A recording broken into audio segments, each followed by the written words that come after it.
नमस्कार मित्रांनो, एएससी मराठी न्यूजमध्ये आपल्या सर्वांचं स्वागत आहे। आपल्या या चॅनलवर जिथे प्रभावी उपाय तुमच्यापर्यंत आम्ही पोहोचवत असतो। मित्रांनो, आज मी तुम्हाला एक अतिशय प्रभावी घरगुती आणि पारंपरिक असा उपाय सांगणार आहे, जो जुन्या काळातील अनुभव, आयुर्वेदिक ज्ञान आणि जो घरच्या घरी सहज करता येणाऱ्या पद्धतींवर आधारित आहे। हा उपाय विशेषतः त्यांच्यासाठी खूप फायदेशीर ठरतो ज्यांना हाडांमध्ये सतत वेदना जाणवतात, सांध्यांमध्ये कडकपणा असतो, अंग जड वाटते किंवा शरीरातील हालचाली करताना त्रास होतो। हा उपाय हळूहळू शरीरातल्या या सगळ्या समस्या कमी करण्यास मदत करतो आणि शरीर पुन्हा एकदा हलकं, चपळ आणि उत्साही बनवण्यास सहाय्य करतो, ज्यामुळे दैनंदिन जीवनातील काम करणं पुन्हा सोपं वाटू लागतं। मित्रांनो, यापूर्वीही मी आरोग्याशी संबंधित अनेक विषयांवर व्हिडिओ तयार केले आहेत, ज्यामध्ये विविध आजारांबद्दल सविस्तर माहिती देण्यात आली आहे आणि त्यावर उपाय म्हणून अनेक आयुर्वेदिक आणि घरगुती उपाय तुमच्यासोबत शेअर केले। पण आजचा हा जो उपाय आहे तो इतर सर्व उपायांपेक्षा खूपच सोपा, सहज आणि लवकर परिणाम दाखवणारा आहे। हा उपाय इतका सोपा आहे की कुठलीही व्यक्ती अगदी कमी वेळात आणि कोणतीही जास्त मेहनत न करता घरच्या घरी सहज करू शकतो। आणि सर्वात महत्त्वाची गोष्ट म्हणजे हा उपाय तयार करण्यासाठी फक्त दोनच साध्या गोष्टींची गरज असते।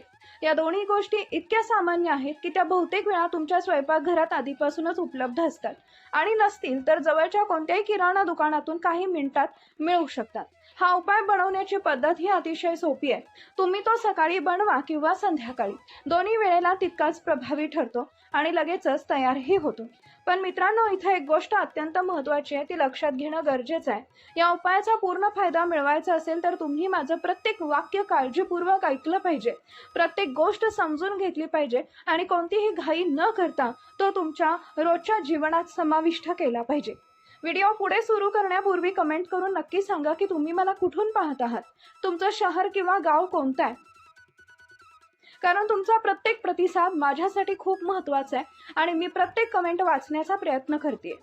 आता जरा विचार करा, जर तुमच्या खांद्यामध्ये सतत जडपणा जाणवत असेल, जणू तिथं काही वजन ठेवलेलं आहे असं वाटत असेल, मध्येच कधी कधी तीव्र वेदना किंवा टोचल्यासारखी भावना होत असेल, गुडघ्यांमध्ये चालताना सुई टोचल्यासारखं जाणवत असेल किंवा जवळजवळ जळजळ होत असेल, तर तुमचा हात पायांच्या सांध्यांमध्ये कायम वेदना, कडकपणा किंवा ताण जाणवत असेल, स्नायूंमध्ये सतत ताण, अकडणं किंवा अस्वस्थ जाणवत असेल, नक्की उपाय समजा की हा घरगुती उपाय तुमच्यासाठी खूपच उपयुक्त ठरू शकतो। विशेषतः जेव्हा तुम्ही जिने चढता, चालायला सुरुवात करता किंवा एखादं काम करताना वेदना वाढतात, तेव्हा हा उपाय तुम्हाला नक्कीच आराम देऊ शकतो। त्यामुळे तो एकदा तरी नक्की करून पहा। आपल्या शरीरात जिथं दोन हाडं एकमेकांना मिळतात तिथं सांधा तयार होतो आणि त्या सांध्याच्या मध्ये एक मऊ थर असतो जो कुशन सारखा काम करतो आणि हाडं एकमेकांवर घासू नयेत याची काळजी घेतो। सामान्य भाषेत आपण याला कुशन म्हणतो, पण वैद्यकीय भाषेत याला कार्टिलेज असं म्हणतात आणि हेच कार्टिलेज आपल्या शरीरातील हालचाली सहज आणि वेदनारहित करण्यासाठी अत्यंत महत्त्वाचं काम करत असतात। पण जसं जसं वय वाढत जातं किंवा शरीरातून कमकुवत होऊ लागतं, तसं हे कार्टिलेज हळूहळू झिजू लागतं आणि त्यामुळे सांधेदुखी, कडकपणा किंवा हालचालींमध्ये त्रास सुरू होतो। बऱ्याच वेळा ही जी मऊ कुशन सारखी परत परत असते ती पूर्णपणे झिजून जाते आणि एकदा ही परत संपली की दोन हाडं एकमेकांवर थेट घासू लागतात, ज्यामुळे गुडघे दुखे, खांदे किंवा शरीरातील कोणतीही सांध्यांमध्ये तीव्र वेदना, सूज आणि त्रास सुरू होतो। हा त्रास दिवसेंदिवस वाढत जातो। अनेक लोक सांगतात की त्यांच्या गुडघ्यांमध्ये सुई टोचल्यासारखी वेदना होते, खांदे पूर्णपणे आखडून जातात आणि बोटही सहजपणे वाकत नाहीत। अगदी लहान हालचाल करायलाही त्रास होतो आणि अनेक वयोवृद्ध लोकांकडून तुम्ही ऐकलं असेल की आता जिना चढणं कठीण झालंय, आताची मूठ पूर्णपणे वळत नाही आणि सगळ्यात सकाळी उठताच पायांमध्ये तीव्र वेदना जाणवते। हे सगळे संकेत स्पष्टपणे दर्शवतात की त्यांच्या सांध्यांमधील कार्टिलेज खूप पातळ झालेलं आहे किंवा जवळजवळ संपून गेलेलं आहे आणि हेच मुख्य कारण आहे ज्यामुळे शरीरात हालचाल करताना वेदना आणि कडकपणा वाढतो। आता जो उपाय तुम्हाला मी सांगणार आहे त्याची सर्वात खास गोष्ट म्हणजे तो शरीरात कार्टिलेज पुन्हा तयार करण्यास मदत करतो, जुने आणि खराब झालेले सांधे सुधारतो आणि हाडांना पुन्हा लवचिक, मजबूत आणि कार्यक्षम बनवण्यास सहाय्य करतो। तो ज्यामुळे तुमची हालचाल पुन्हा सहज आणि वेदनामुक्त होईल। जसं मी आधी हा सांगितलेला उपाय करण्यासाठी फक्त 2च गोष्टी लागतात आणि त्या कशा एकत्र करायच्या, कसं तयार करायचं आणि योग्य पद्धतीनं कसं वापरायचं हे समजून घेणं खूप गरजेचं आहे. म्हणून मी तुम्हाला विनंती करते की प्रत्येक गोष्ट नीट लक्ष देऊन ऐका, समजून घ्या आणि मगच आपल्या दैनंदिन जीवनात याचा समावेश करा. सर्वात आधी तुम्हाला एक स्वच्छ आणि पूर्णपणे कोरडी काचेची बाटली घ्यावी लागेल आणि इथे एक महत्त्वाची गोष्ट लक्षात ठेवा की ही बाटली कोणत्याही परिस्थितीत प्लास्टिकची नसावी, ती फक्त काचेचीच असावी. कारण प्लास्टिकच्या बाटलीमध्ये ठेवलेलं तेल हळूहळू त्यातील केमिकल्समुळे खराब होतं आणि त्याचा परिणाम कमी होतो. जर तुमच्या घरी आधीपासून मोहरीचं तेल उपलब्ध असेल तर ते तुम्ही वापरू शकता. पण जर तुम्हाला हा उपाय अधिक प्रभावी बनवायचा असेल तर माझा सल्ला आहे की मोहरीच्या तेलाऐवजी तिळाचं तेल वापरा. कारण तिळाचं तेल पूर्णपणे नैसर्गिक, शुद्ध आणि शरीरासाठी अत्यंत लाभदायक मानलं जातं आणि अनेक वर्षांपासून ते वेदना कमी करण्यासाठी एक प्रभावी उपाय म्हणून वापरलं जातं. आयुर्वेदामध्ये तिळाच्या तेलाला अत्यंत श्रेष्ठ आणि गुणकारी मानलं गेलंय. इतकंच नाही तर प्राचीन ग्रंथांमध्येही याचा उल्लेख आढळतो की तेल हा शब्द सुद्धा तीळ या शब्दापासून निर्माण झालाय आणि म्हणूनच तिळातलं तेल इतर सर्व तेलांपेक्षा अधिक प्रभावी मानलं जातं. आयुर्वेदातील प्रसिद्ध ग्रंथ अष्टांग हृदयमध्ये देखील स्पष्ट सांगितलेलं आहे की जो व्यक्ती दररोज तिळाच्या तेलानं हलक्या हातानं शरीराची मालिश करतो तो आयुष्यभर गुडघेदुखी, सांधेदुखी आणि शरीरातील विविध वेदनांपासून मोठ्या प्रमाणात दूर राहू शकतो. म्हणूनच मित्रांनो, मी तुम्हाला मनापासून सल्ला देते की या उपायांमध्ये मोहरीच्या तेलाऐवजी तिळाचं तेलच वापरा, जेणेकरून त्याचा परिणाम अधिक जलद आणि खोलवर होईल. आता या संपूर्ण घरगुती आणि प्रभावी उपायाला पूर्ण करण्यासाठी आपल्याला आणखी एक महत्त्वाची आणि ताकदवान घटकांची गरज आहे आणि तो म्हणजे कापूर, जो जवळजवळ प्रत्येक घरात सहज उपलब्ध असतो आणि सामान्यतः पूजा, आरती आणि धार्मिक विविधांमध्ये वापरला जातो. पण मित्रांनो, कापूरचा उपयोग फक्त पूजापाठ पुरता मर्यादित नाही. आजच्या काळात अनेक लोक श्वास घेण्याचा त्रास होत असेल, नाक बंद झाला असेल किंवा श्वसन सुधारण्यासाठी देखील कापूरचा उपयोग करतात. इतकंच नाही तर काही जण शरीरातील ऑक्सिजन लेवल संतुलित ठेवण्यासाठी याचा वापर करतात आणि यामागचं कारण म्हणजे कापूरची खासियत. तो आपला श्वास घेण्याची क्षमता झपाट्यानं वाढवतो आणि फुफ्फुसांना मजबूत बनवतो, ज्यामुळे शरीरात ताजेपणा आणि ऊर्जा कायम राहते. पण या खास घरगुती उपायांमध्ये आपण कापूरचा वापर फक्त आणि फक्त सांध्यातील वेदना, सूज आणि आखडलेपणा कमी करण्यासाठी करणार आहोत, जेणेकरून ज्या ठिकाणी हाडामध्ये त्रास आहे तिथं तो खोलवर जाऊन आराम देईल आणि वेदना हळूहळू कमी होऊ लागतील. आता तुम्हाला काय करायचंय तर सर्वप्रथम कापुराचे फक्त 2 छोटे तुकडे घ्या आणि ते एखाद्या खलबत्त्यात किंवा मजबूत वस्तूच्या साहाय्यानं हळूहळू ठेचून घ्या, जोपर्यंत ती पूर्णपणे बारीक पावडर म्हणजेच अगदी महीन चूर्ण होत नाही. आणि इथं विशेष लक्ष द्या की यामध्ये एकही मोठा तुकडा शिल्लक राहू नये.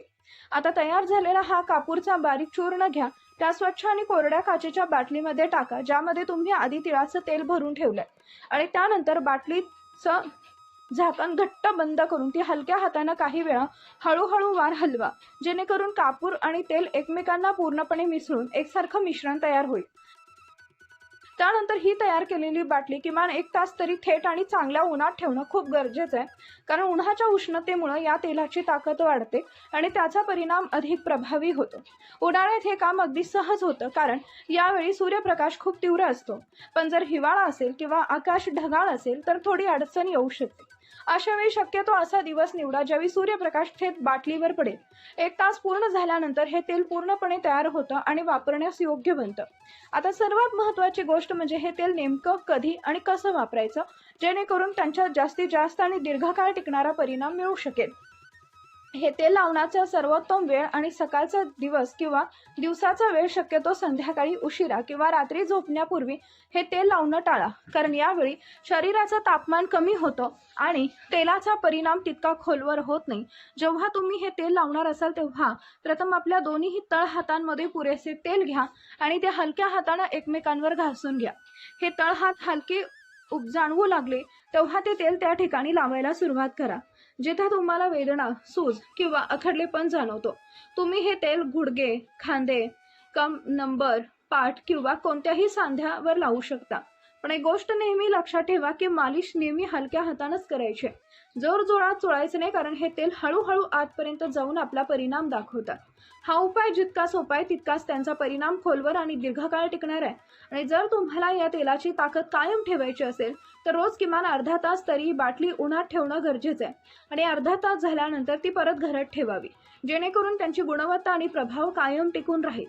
अशा प्रकारे जेव्हा हे तेल दररोज सूर्याच्या किरणांमधून ऊर्जा घेतं, तेव्हा त्यामध्ये नैसर्गिकरित्या सूर्य उपचार म्हणजे सहन थेरपीचे गुण येऊ लागतात, ज्यामुळे त्यांची औषधी ताकद आणखी वाढते आणि शरीरामध्ये जाऊन अधिक जलद आणि प्रभावीपणे काम करू लागतात.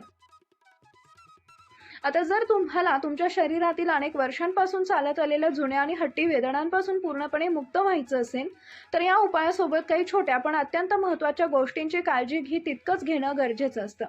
जसं की रात्री झोपण्यापूर्वी कधीही दही, लस्सी किंवा कोणत्याही प्रकारचे आंबट पदार्थांचं सेवन टाळा, कारण हे पदार्थ शरीरामध्ये वात वाढवतात आणि सांध्यांवर त्याचा वाईट परिणाम होतो.